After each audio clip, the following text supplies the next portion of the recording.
The fluorescent lights in the science lab hummed, a nervous counterpoint to the silence that had fallen over us. Mrs. Albright had slammed the door shut, the heavy oak jarring its frame, just after the automated voice announced the code red. We were a dozen seniors, huddled behind overturned lab benches and filing cabinets, the air thick with the smell of chemicals and adolescent fear. "Stay low. Stay quiet," Mrs. Albright whispered, her voice trembling only slightly. Her face, usually ruddy and cheerful, was pale. Outside, the hallway was silent too, eerily silent. No running footsteps, no distant shouts. Just the hum of the lights and the frantic pounding of our own hearts.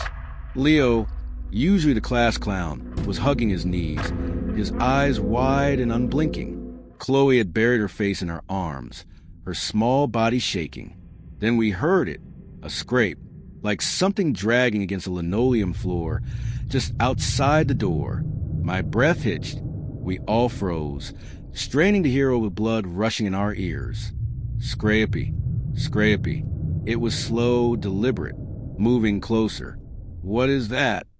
Maya whispered, her voice barely audible. Mrs. Albright held a finger to her lips, her eyes fixed on the door handle. The scraping stopped. There was a moment of suffocating silence. Then a wet, clicking sound right next to the door, like mandibles clicking together. Click, click, click.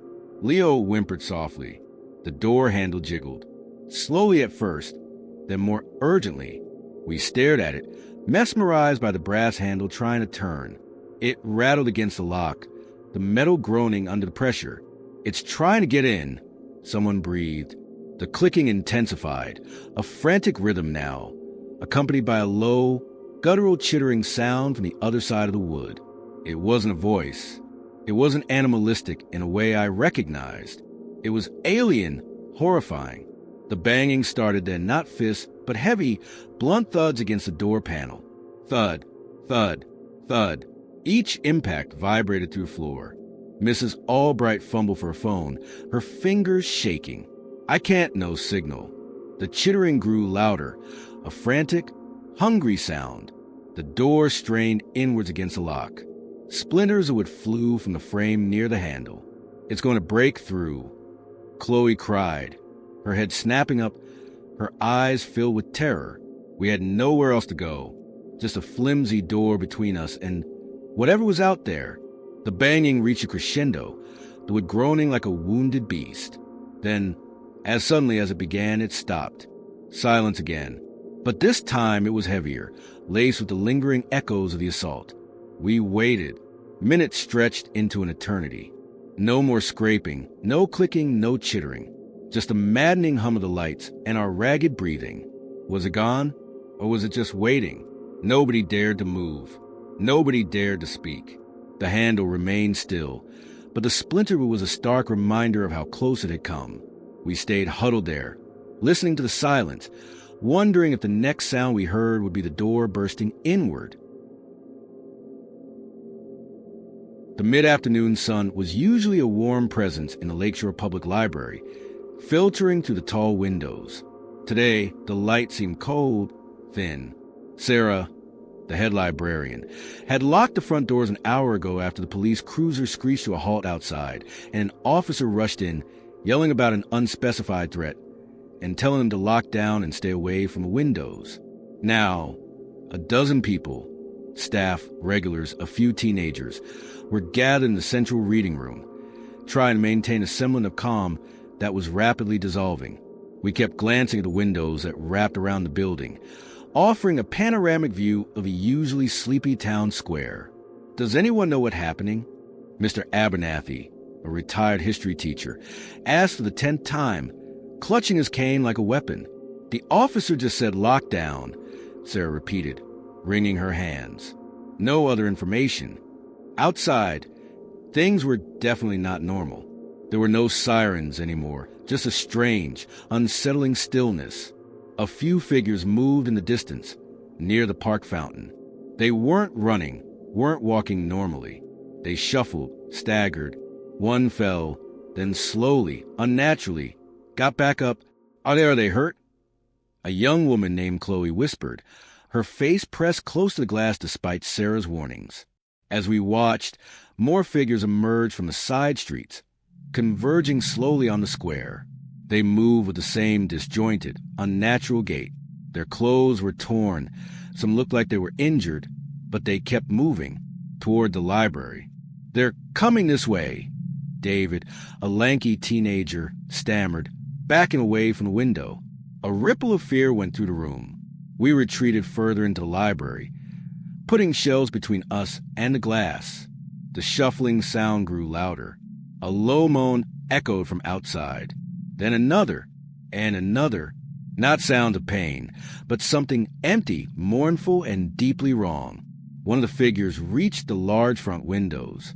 It was a man, his face obscured by grime, and something dark and wet matted in his hair. He raised a hand, scraping his fingernails against the glass. Scrapey, scrapey. We flinched back. His eyes were cloudy, unfocused, but fixed on us. "Don't look at them," Sarah said, her voice tight with fear. "Just pretend we're not here." Another figure joined the first, then another. Soon, there was a small crowd of them outside the windows, shuffling, moaning, occasionally scraping or thudding against the glass.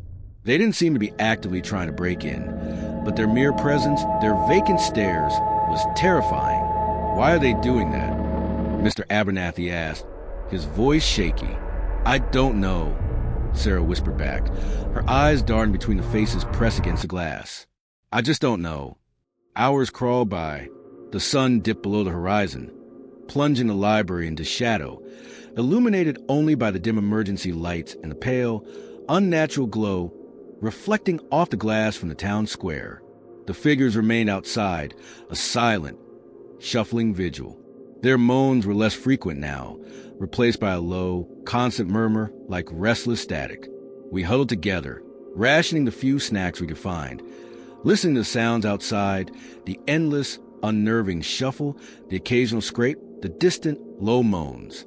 We were trapped, surrounded by something we didn't understand, something that just waited outside the glass, and the silence inside the library was punctuated only by our own shallow breaths and the growing certainty that morning might never come.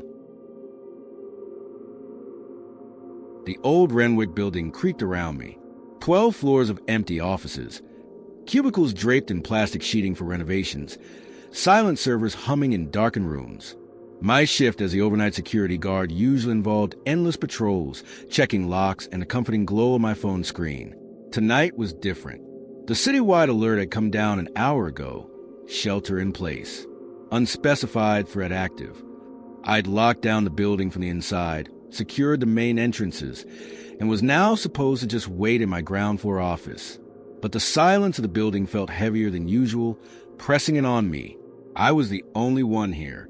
Had to be. The last cleaner left hours before the lockdown. Everyone else was gone. Creak. I froze. Was that just the old building settling? It did that. A lot. Tap. Tap. That wasn't settling. That was distinct. It came from somewhere above me. Maybe the third floor?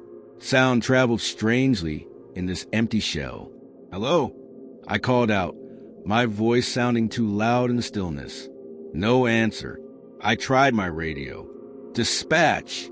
This is Guard 7, Renwick Building. Everything quiet here. Anyone else reporting in?" Just static. The emergency seemed to have jammed communications. Taking a deep breath, I grabbed my heavy-duty flashlight. I couldn't just sit there. Rules be damned. I had to check. I took the stairs, my footsteps echoing unervingly in the stairwell. On the third floor, the air was colder. Dust motes danced in the beam of my light. "Anyone here?" I called again. Silence. I swept the beam across the cubicles, the vacant conference rooms. Nothing. Just shadows. Scrape. This time it was close. Just down the hallway. I spun around, raising the flashlight. The sound came again. Scrapey. It was coming from behind a bank of cubicles, like metal dragging across concrete. My heart hammered against my ribs. "Who's there?" I demanded, trying to sound braver than I felt. No reply. I crept forward, flashlight beam cutting through the darkness. The scraping stopped. I reached the end of the cubicle row and peered around the corner. Empty. Just more plastic-covered furniture. My breath hitched as the flashlight beam caught something on the floor near the far wall. A trail. A shallow groove in the dust, leading toward a dark alcove. Like something heavy had been dragged. Tap. Right behind me. I whirled around, adrenaline surging. My light beam landed on a figure standing just feet away. It was tall, unnaturally so, hunched over, almost skeletal. Its eyes, if they were eyes, glinted red in the light. It wore tattered scraps of what looked like old work clothes. And in one long, spindly hand, it held a piece of twisted rebar, scraping it lightly against the floor. I stumbled back, tripping over my own feet. The figure didn't move, just stood there, the rebar trailing on the floor, the red eyes fixed on me. Panic seized me. I scrambled back toward the stairs, dropping the flashlight. It clattered and went out, plunging me into darkness. I could hear it moving now. That same dragging scrape, faster, following me. I burst into the stairwell, fumbling for the door handle, my hand shaking. Behind me, I heard the heavy thud of something hitting the stairwell door, vibrating through the concrete. I slammed the door shut behind me and fumbled for the lock, my breath coming in ragged gasps. I leaned against the cold metal, listening. Silence. Was it waiting outside the door? Or had it gone back into the labyrinth of the floor? I didn't know, and I knew, with a chilling certainty that settled deep in my bones, that my long night in the Renwick building had just begun.